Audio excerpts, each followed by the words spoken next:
জিহাদের কাজকে তোমরা বন্ধ করো না। এটা বন্ধ করলে তোমরা নিজের হাতে নিজের ধ্বংসকে ডেকে আনবে।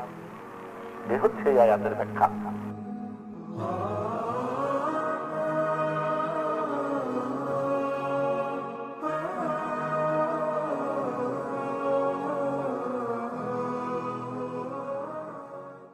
কিন্তু আমরা তার উল্টা করেছি। উল্টা করে আজকে জিহাদকে বন্ধ করে দিয়েছি, আমরা নিজের হাতে নিজে ধ্বংস হয়ে গেছি, ঠিক কিনা? আমাদের রাষ্ট্র নাই, আমাদের ক্ষমতা নাই, আমরা আল্লাহর আইন দ্বারা শাসিত হতে পারছি না, আমরা আমাদের ছেলে মেয়েদেরকে দিন শিখাতে পারছি না। আমাদের ছেলে মেয়েদেরকে যাদেরকে দিন শিখাবো তারা অকর্ম হয়ে বসে থাকে, কেননা তাগুদের বিধান অনুযায়ী দিন শিক্ষাকারীদের কোনো মর্যাদা নাই। এরা হলো হুজুর, মুলবি, মুন্সি, এরা মসজিদের মধ্যে 2-4-5 টাকা মানুষের ধান ফেতরা খাইয়া এই নিয়ে বসে থাকে, এই পর্যন্তই তাদের সম্মান। আর তাগুদের শিক্ষা যারা করে তারাই বিবিএ, এমবিএ, চার্টার্ড অ্যাকাউন্টেন্ট ও বিভিন্ন রকমের চাকরি বাকরি সুযোগ সুবিধা তাদের। এখন আমার আপনার সুযোগ কই? আমার হয় তাগুদের হুকুমতকে ইখতিয়ার করতে হবে, তাগুদের আনুগত্য করতে হবে, নাকাই মসজিদের দরজায় পড়ে পড়ে সেই মসজিদের মেহরাব আর মেম্বার এগুলো শুনতে হবে। এছাড়া তো আমার আপনার করার কিছু নাই। সব কিছু আমাদের ধ্বংস করেছে, সব আমরা হারিয়েছি। কিসের জন্য? জিহাদকে ছেড়ে দিয়ে। আল্লাহ রাসূল সাল্লাল্লাহু আলাইহি ওয়াসাল্লাম বলেছেন, তোমরা যখন জিহাদকে ছেড়ে দিবে এভাবে তোমাদের ঘাড়ে চেপে বসবে তাগুতরা। إذا تبايعتم بالعينة وأخذتم أذناب البقر ورضيتم الزراعة وتركتم الجهاد فسلط الله عليكم الذل لا تنزعوا حتى ترجعوا إلى دينكم। যখন তোমরা সুদের মধ্যে ব্যস্ত হয়ে যাবে, সুদি কারবার, ব্যবসা বাণিজ্য ইত্যাদির মধ্যে ব্যস্ত হবে, ওয়ারাদিতুম الزراعة কিছু কাজে সন্তুষ্ট হবে, আকাশতুম আযনাবাল বাকার গাভীর লেজ ধরে থাকবে, গাভীর দুধ দোয়াবে, দুধ খাবে, এই গায়ের দুধ খাবো, সুন্দর পল্লীর বাতাস খাবো, মোটা চাল, মোটা ভাত, মোটা খাবো, মসজিদ তো মাশাআল্লাহ হয়েছে বিদেশের পক্ষ থেকে, এখানে এসে নামাজ করবো, এই কাজই আমরা করবো, সন্তুষ্ট থাকলো এই কাজগুলো করে।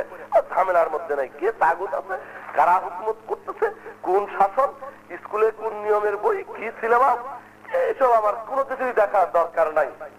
রাজি তুমি সব সন্তুষ্ট।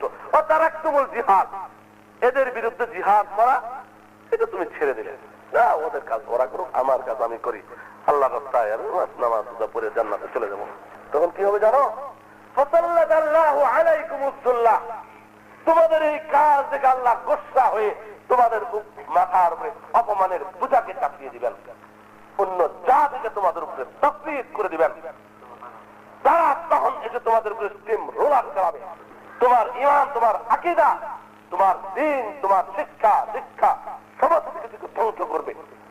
তোমার হুকুমত, তোমার রাজত্ব, তোমার বাদশাহিয়ত সমস্ত কিছুকে তারা দখল করে নেবে।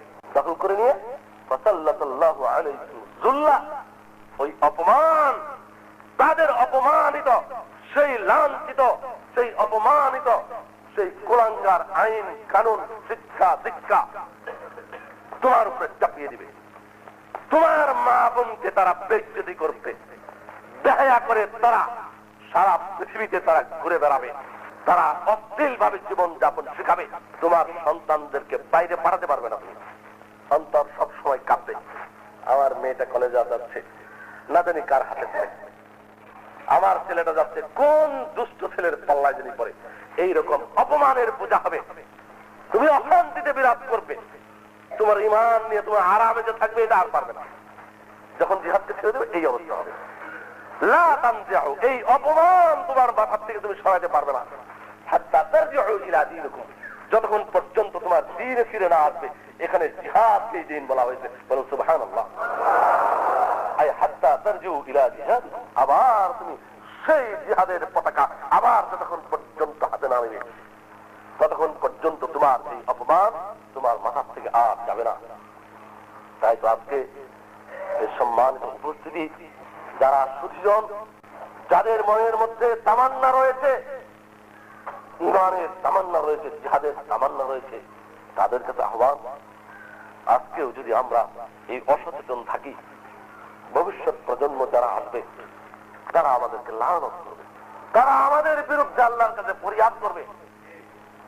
যখন আপনার আমার সন্তান সেই রাশিয়ার অবস্থা যখন হবে সেদিন তারা আমাদের উপরে তারা বদদুয়া করবে, যারা আমাদের জন্য সেই জিহাদের রাস্তা, সেই সম্মানের রাস্তা, সেই দিন প্রতিষ্ঠার রাস্তা, সেই হুকুমতের রাস্তা, ঈমান হেফাজতের রাস্তা এগুলোকে বন্ধ করে গেছে। বন্ধ করে এরা বিভিন্ন রাস্তা এখতিয়ার করেছে, যার ফলে আজকে আমাদের এই অবস্থা। আমরা কি করব?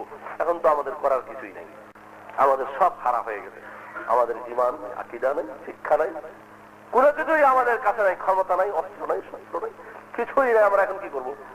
এটা আগের থেকে যদি করে আসতো, সেই জিহাদ যেটা আল্লাহ রাসূল সাল্লাল্লাহু আলাইহি ওয়াসাল্লাম শুরু করেছিলেন, আল জিহাদু মাদান ইলা ইয়াউমিল কিয়ামা, আমার এই দেশের অধিবাসীরা সেটা কিয়ামত পর্যন্ত দূরের কথা, এরা বাদ দিয়ে বসে আছে। এরাই এই ক্ষতিটা আমাদের করেছে। সেই মদিনা থেকে নিয়ে, সেই বদর উহুদ থেকে নিয়ে বালাকোট পর্যন্ত, শাহ ইসমাইল শহীদ হওয়া পর্যন্ত যে জিহাদ চলতেছিল সেটাকে এরা বন্ধ করে দিয়েছে। এটা বন্ধ করে দিয়ে নতুন নতুন রাস্তা খুলে ওইটা দিনের কাজ বলে সবাইকে বোঝাইছে, আর তাগতরা আরামে তাদের হুকুমতি করছে, তাদের বিরোধিতা কেউ করে নাই। এই জন্য আজকে আমরা এখন কি করব? এই সমস্ত মুরব্বীদের প্রতি লানত করবে তারা, আর আল্লাহ রাব্বুল আলামিনের কাছে গিয়ে কোনো জবাব দিতে পারবো না।